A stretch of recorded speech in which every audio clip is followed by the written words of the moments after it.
Boa tarde, amigas e amigos do Oração Ação. Muito bom prosseguirmos, persistirmos, aprofundarmos nossa visão de mundo, nossa perspectiva, nosso olhar para a vida. Essa é a grande transformação que está ao nosso alcance. Não é pequena. Pode mudar tudo. Na verdade, muda tudo sem mudar nada. Os fatos são os mesmos, mas olhando os fatos com outros olhos, com outra perspectiva, tudo muda. Essa é a mudança que está ao nosso alcance e é exatamente nesse sentido que nós rumamos. É exatamente essa ferramenta que nós buscamos. Por isso, muito feliz a sua persistência, a sua disciplina, a nossa amizade. Muito obrigado pela presença de todos. Vamos continuar com o nosso roteiro de estudos, O Consolador, de Emmanuel e Chico Xavier. Uma revisão feita pelo Guia Espiritual de Chico Xavier,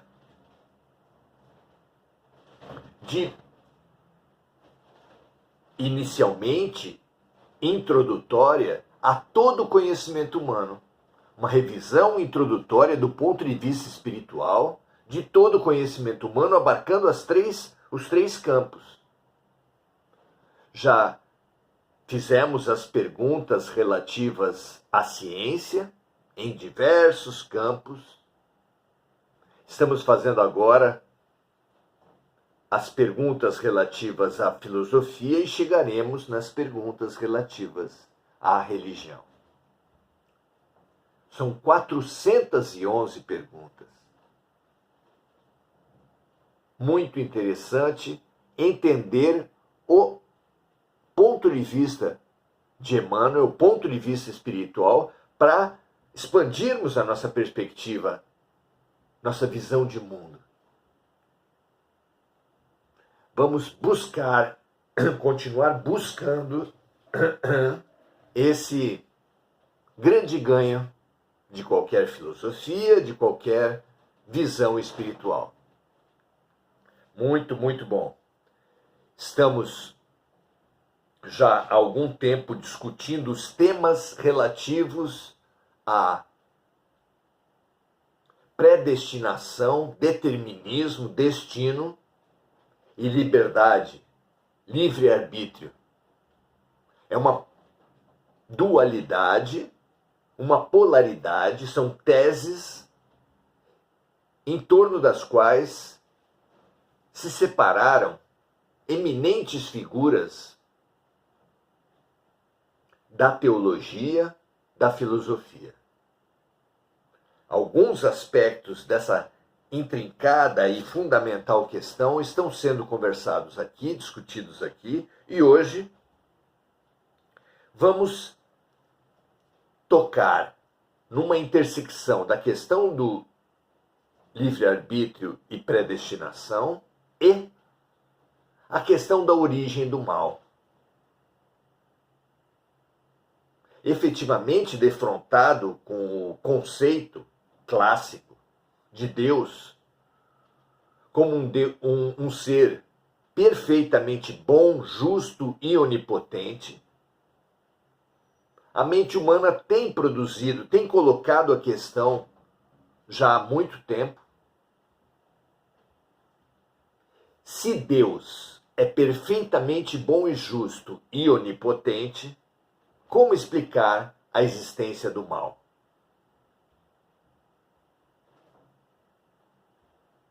Isso tem feito muita mente humana duvidar, isso tem sido um impulsionador do ateísmo, do materialismo. Entender isso é fundamental para todos nós. A formulação da pergunta 135 é a seguinte: se o determinismo divino é o do bem, se nós estamos destinados irremediavelmente ao bem, à realização, à felicidade, quem criou o mal?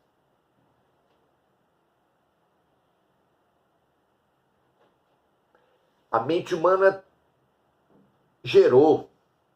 criou potestades, deuses, responsáveis pelo mal. Será que há embasamento para isso? Será que é assim que se explica a existência do mal? Porque há um problema realmente fundamental. Se existir o mal na Terra, a onipotência, ou a bondade, ou a justiça divina estão seriamente comprometidos. Como explicar que um pai pode ser bom se na sua casa os seus filhos sofrem violência, negligência, abandono? Não. Um bom pai, uma boa mãe, são conhecidos como tudo pelos seus frutos. O fruto principal de um pai e de uma mãe é o cuidado, o zelo, a educação dos filhos. Se eles estão descuidados, eles não podem ser bons pais e boas mães. Não há lógica. Então, realmente, o ateu, o materialista, nesse questionamento fundamental, estão bem, estão fortes. Se existe o mal na Terra, não pode existir Deus. Esse Deus perfeitamente bom, esse Deus perfeitamente justo e onipotente é incompatível com a existência do mal na Terra. Então, a questão é realmente fundamental. Como disse Emmanuel, começando a sua resposta, o determinismo divino se constitui de uma só lei, que é a do amor para a comunidade universal. O amor ao todo, acima de todas as partes, ou a Deus sobre todas as coisas. Todavia, confiando em si mesmo mais do que em Deus, o homem transforma a sua fragilidade em foco de ações contrárias a essa mesma lei, efetuando desse modo uma intervenção indébita na harmonia divina. Eis o mal, diz Emmanuel, e eis a origem do mal, dizemos nós. O mal, ou o aparente mal, surge de uma decisão das criaturas humanas. Porque assim como bons pais acabam gerando filhos que cometem erros, e às vezes graves, também o pai perfeito cria filhos que, evidentemente, não apenas podem errar, mas que erram o tempo todo.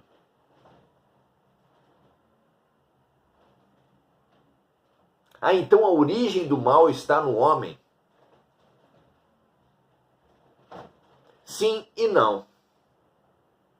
A origem das doenças, das violências, das opressões, das guerras, se não vem de Deus e não vem de Deus, vem sim de uma decisão dos homens. Mas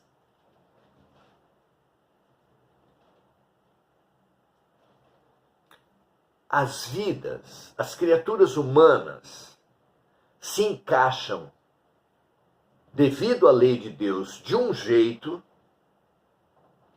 que dentro de um contexto violento como uma guerra, nada acontece de injusto. Nada acontece de profundamente mal.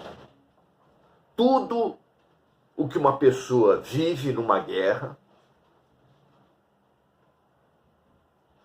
é lição perfeita, no momento exato. É remédio perfeito no momento exato. Não cai mesmo uma folha de uma árvore que não seja pela vontade de Deus. Explicado com os termos da física quântica, com os termos atuais, todas as criaturas humanas constituem à sua volta um campo. É um campo energético, um campo eletromagnético, se você preferir, formado pela emanação, pela vibração resultante dos pensamentos, sentimentos, palavras e ações. Então, o campo que está à sua volta, à minha volta, à volta de todos, é resultado dos pensamentos, sentimentos, palavras e ações que cada um cultiva.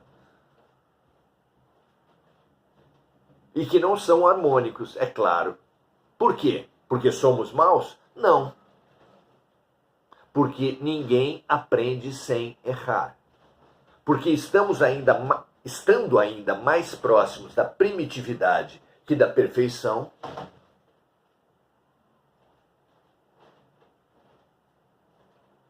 precisamos aprender muito. E quem suporá possível uma escola, uma classe que seja, onde durante um ano todo letivo, ninguém erre nenhum exercício, ninguém erre nenhuma questão em nenhuma prova. É possível isso? Claro que não, porque ninguém aprende sem errar. E as consequências dos nossos erros fazem parte de um projeto pedagógico. Tanto é que os pais, ou mães, ou tios, ou avós, que fazem tudo para afastar dos seus filhos, sobrinhos, netos, das suas crianças, as consequências dos seus erros, mimam, educam mal, superprotegem, deseducam as crianças que deveriam educar. E Deus, se assim não podem fazer os adultos da terra, quanto mais o grande educador, Deus. Deus permite que na dose certa, da forma certa, no momento certo, venha para cada um as consequências dos seus erros como caminho de evolução, como caminho de responsabilização. A responsabilidade é ruim? E o que é a responsabilidade? Responsabilidade é excelente. E até na origem da palavra, responsabilidade vem de responder pelos seus atos. Só alcança responsabilidade aquele que for crescendo na capacidade e na coragem de responder pelos seus atos. E isso só se faz, e isso só se estimula nas criaturas, nos educandos nossos,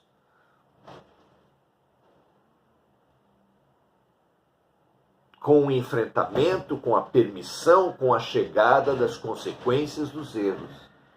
Ou seja, o mal profundamente não existe, mas as coisas que são contrárias aos desejos dos homens, isso existe. Pela nossa imaturidade, nós não alcançamos que o que é contrário aos nossos desejos é melhor do que os nossos desejos. Jesus nos ensinou a repetir todos os dias: seja feita a vossa vontade, assim na terra como no céu. Não a nossa, mas a vontade de Deus. Porque nós, criancinhas, nada somos perante a visão, a bondade, o amor perfeitos de Deus. Então, em profundidade, não existe nem poderia existir mesmo um mal na Terra. Mas o que nós entendemos como mal, porque no nosso egocentrismo, tudo que é contrário aos nossos desejos é mal, isso é apenas consequências dos nossos atos e precisa chegar até nós para nós crescermos e aprendermos. Será que fica claro? Traga aí a sua visão nos comentários. Veja como você compreende essa questão. Mas vamos continuar a ver a visão de Emmanuel. Urge recompor os elos sagrados da harmonia sublime. A lei é uma lei que traz a cada um os remédios, as lições, as oportunidades precisas no momento exato para a reharmonização.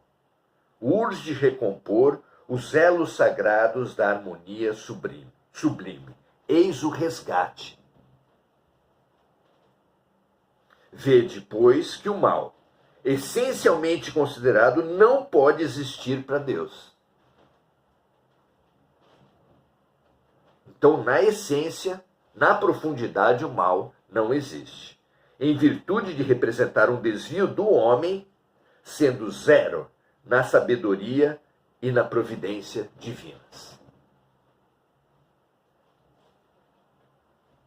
O que nós vemos como mal são as consequências desagradáveis, amargas, as colheitas difíceis que nós fazemos dos nossos péssimos plantios.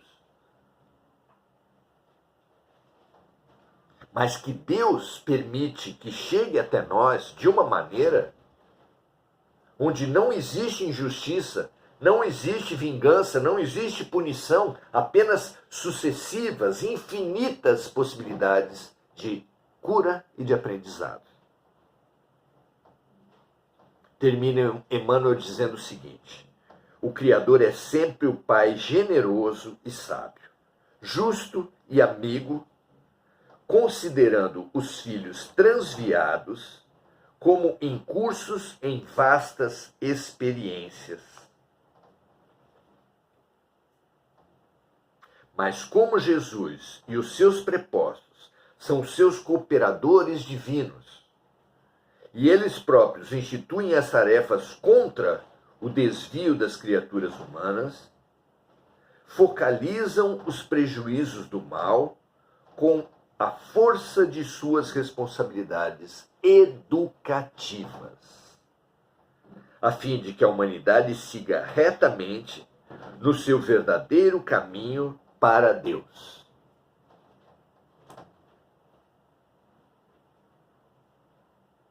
Então, é fora de questão que qualquer educador, qualquer pai, qualquer mãe, qualquer avô, qualquer adulto perante qualquer criança, qualquer chefe, precisa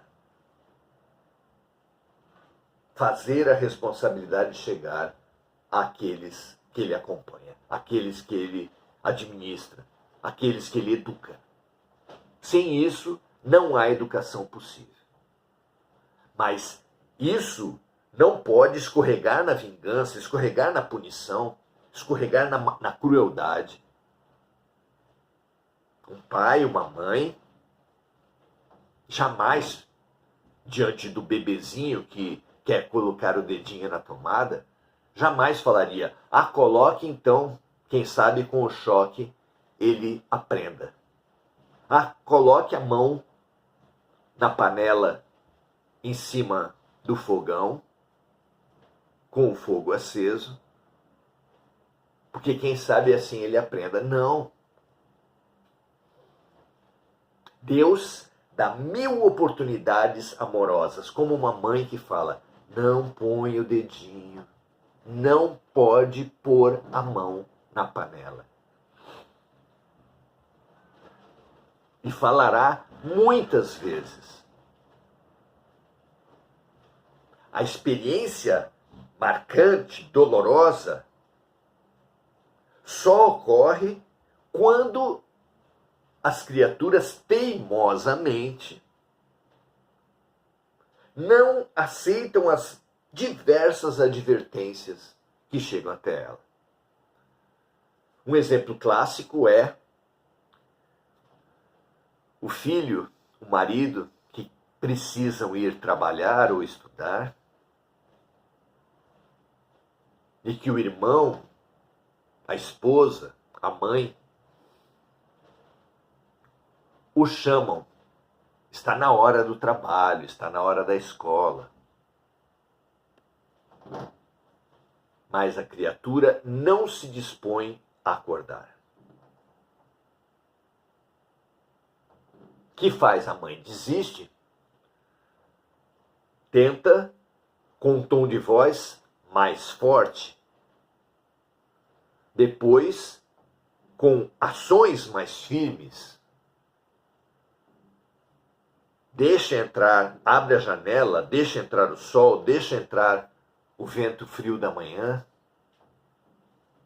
As técnicas são as mais variadas, mas na nossa vida, no nosso aprendizado, tenhamos a certeza, Deus nunca desiste de nós.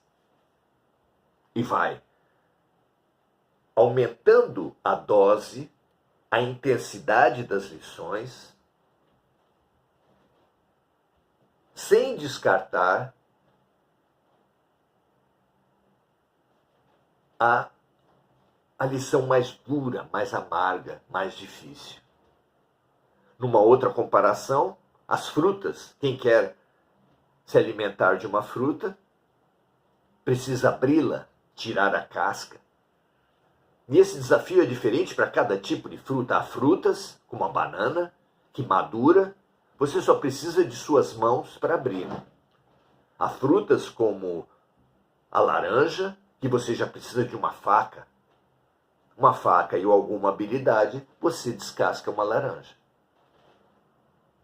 Já se for um coco, você precisará de um facão muito afiado, de muita força e de muita habilidade. E olha, por estarmos nesse último momento da transição planetária, quando milhões, muitos milhões de espíritos já passaram de ano, digamos assim, podemos dizer com certeza, esses que estamos encarnados somos todos casca grossa. Somos todos teimosos. Estamos todos entre aqueles que desdenharam as sagradas lições do amor. O caminho suave foi desprezado. E como o diretor nunca desiste de nós, ele pede a saída do professor mais suave para a entrada de um professor mais incisivo. Sai a lição apenas do amor e vem a lição da dor, ainda que inundada, permeada de amor sempre. E é isso que nós chamamos mal. É isso que a criança entende ser mal quando os pais levam para tomar injeção, quando os pais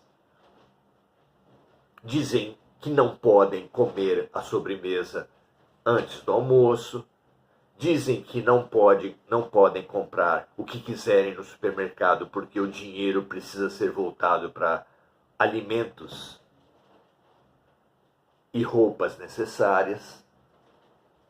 A criança, por não entender uma lógica maior, por só pensar naquilo que ela quer, a criança egocêntrica, e é natural que uma criança seja egocêntrica, o que não é natural é que sejamos egocêntricos, sejamos crianças por toda a vida. Mas também é natural que, com o tempo, passemos a expandir a nossa visão. Por isso, aquele ganho colocado no início. A busca que nós precisamos fazer sempre para ganhar perspectiva. E como se faz isso? Como se amplia a perspectiva? Leituras são boas? Claro. Filmes são bons? Claro. Viagens são boas? Evidente. Cursos entram dentro dos livros. Artes? Claro que sim. Mas, eminentemente, a grande ferramenta de expansão da alma é o serviço compassivo. Faça aos outros o que gostaríamos que os outros nos fizessem. Colocar-se no lugar dos outros e buscar um serviço que possa colaborar com a situação da pessoa. É assim que um homem, quando quer ajudar a sua esposa, a sua filha, ele busca entender como pensa uma mulher. E vice-versa, claro. É assim que um chefe, um rico, precisa se colocar no lugar do subordinado, do pobre. É assim que o judeu precisa se colocar na posição do palestino e o palestino no lugar do judeu. É assim que o branco precisa se colocar no lugar do negro, do preto, e o preto no lugar do branco. Todas as fragmentações são temporárias, são roupas. Ninguém é de um sexo ou de outro, de uma raça ou de outro, de um país ou de outro. Mas nós, nos identificando com essas particularidades, fechamos a nossa vida, fechamos a nossa perspectiva, que precisa ser expandida a cada relação que a vida lhe trouxer. Por isso Jesus disse, numa lição inesquecível e oportuníssima para essa transição planetária, que aqueles que serão os escolhidos na transição planetária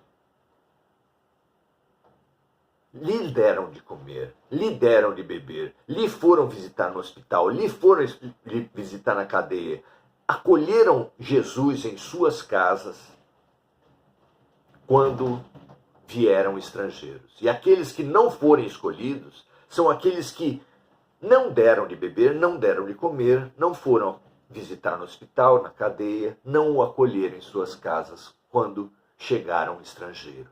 Quando chegou Jesus, chegou o estrangeiro. Nessa passagem, como agora mesmo, os que não a conhecerem devem estar perguntando, mas como que alguém não atenderia Jesus? Quando é que Jesus passou na minha vida e eu não atendi? E Jesus deu a resposta nessa passagem. A cada vez que vocês atenderam ou deixaram de atender um dos pequeninos do mundo, era a mim, Jesus Cristo, que estavam atendendo ou deixando de atender.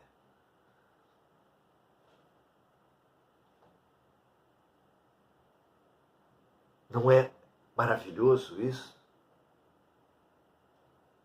O convite, a grande ferramenta de expansão, o grande estímulo que Deus coloca em nossas vidas são exatamente as pessoas que comparecem à nossa frente a cada momento.